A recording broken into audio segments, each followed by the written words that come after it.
खबर उत्तर प्रदेश के गाजीपुर से, जहां आरटीआई मैदान में पीएम नरेंद्र मोदी की जनसभा हुई। बीजेपी प्रत्याशी पारसनाथ राय के समर्थन में चुनावी सभा हुई। जनसभा को यूपी के सीएम योगी आदित्यनाथ ने भी संबोधित किया। उन्होंने लोगों को संबोधित करते हुए कहा कि पूरे देश में एक ही नारा गूंज रहा है, एक बार फिर मोदी सरकार। उन्होंने कहा कि देश में एक ही नारा गूंज रहा है, अब की बार 400 पार।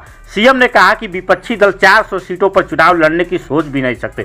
सीएम ने कहा कि पिछले 10 वर्षों में पीएम मोदी के नेतृत्व में देश में अभूतपूर्व परिवर्तन हुआ है। विश्व में भारत की एक नई पहचान बनी है। और यहाँ पर सौभाग्य है कि देश के यशस्वी प्रधानमंत्री आदरणीय नरेंद्र मोदी जी का इस गाजीपुर की धरा पर आगमन हुआ है। बहनों और भाइयों, आदरणीय प्रधानमंत्री जी का आगमन गाजीपुर में ये 5वीं बार हुआ है। और जब इससे पहले प्रधानमंत्री जी आए हैं तो गाजीपुर को अपने एक नई पहचान बनाने के लिए जरूर आए हैं। याद करिए, कभी यहाँ पर दादा सोहेल के नाम पर नई ट्रेन सेवा प्रारंभ करने के लिए प्रधानमंत्री जी का आगमन हुआ है। और कभी गाजीपुर में यहाँ पर महर्षि विश्वामित्र के नाम पर बने मेडिकल कॉलेज के निर्माण और उसके उद्घाटन कार्यक्रम में प्रधानमंत्री जी का इस जनपद में आगमन होता है।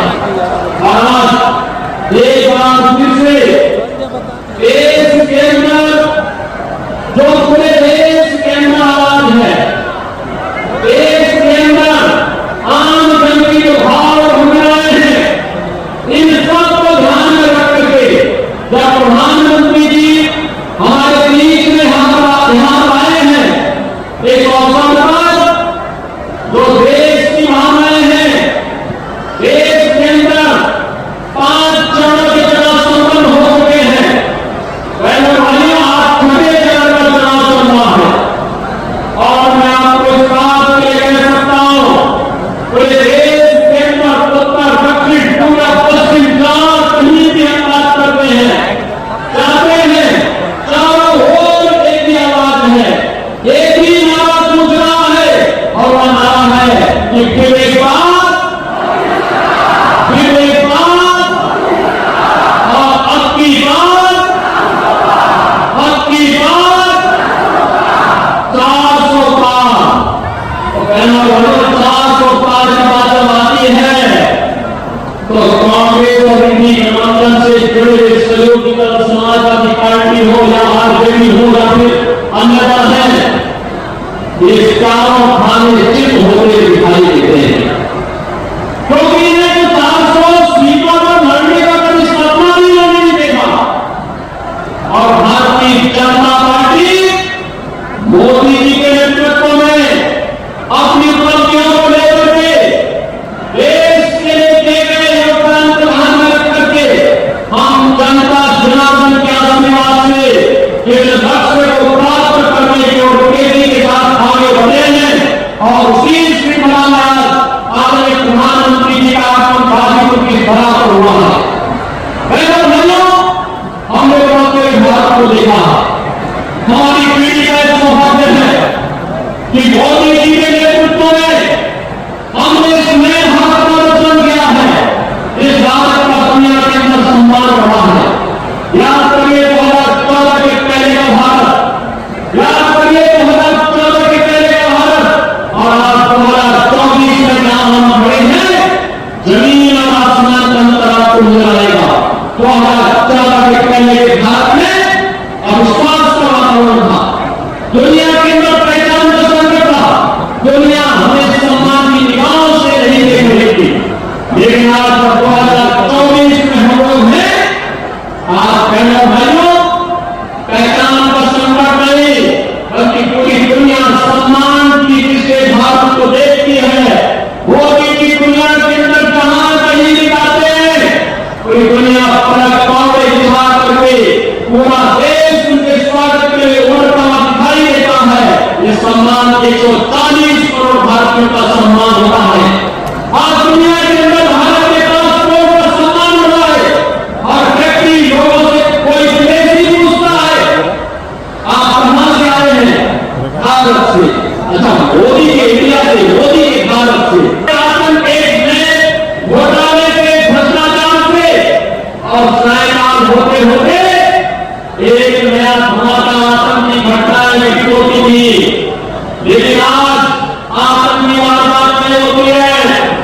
आज तो कहना वाले कहीं जोर से पटाखा फट जाए तो पाकिस्तान का ये सोमाली के लिए मुर्दा कहता सामने हाथ नहीं है, क्योंकि इसे मालूम है ये नया भारत है, छेड़ना नहीं है।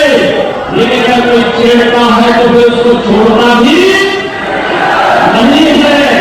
और इसीलिए एक तरफ सुरक्षित भारत, आतंकवाद से मुक्त भारत, वही दो लड़कों की जोड़ी फिर आतंकवादी जोड़ी आ गई है।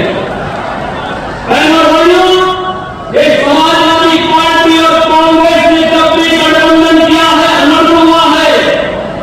याद करिए जब प्रदेश में समाजवादी पार्टी की सरकार थी और केंद्र में कांग्रेस की सरकार थी, तभी अयोध्या में राम जन्मभूमि पर आतंकी हमला हुआ था, काशी में संकट मोचन मंदिर पर हमला हुआ था और तभी लखनऊ, वाराणसी और अयोध्या की कचहरियों पर भी हमला हुआ था।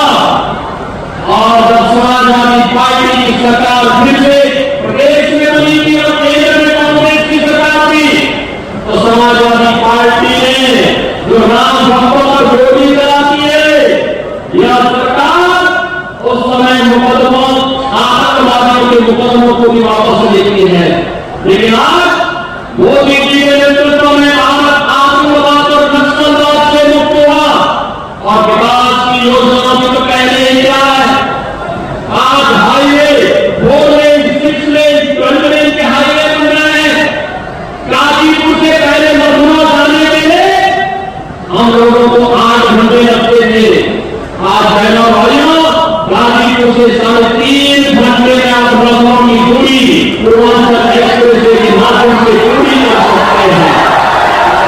विकास का भारत और नमो भारत के रूप में अब लीगर गेज की स्पीड से नहीं, अब चूचू की स्पीड से नहीं, अब बुलेट की स्पीड से बढ़ते हुए भारत की नई कहानी को कह रहा है। बहनों भाइयों, AIIMS, IIT, IIM, NIT, IIIT, world class university का एक प्रोग्राम और वर्ल्ड डिस्ट्रिक्ट मेडिकल कॉलेज में आपके गाजीपुर में कोई कल्पना करता था मेडिकल कॉलेज होगा, आज तो गाजीपुर का अपना मेडिकल कॉलेज है। हम सबको गौरव की अनुभूति आज की सरकार में चाहिए।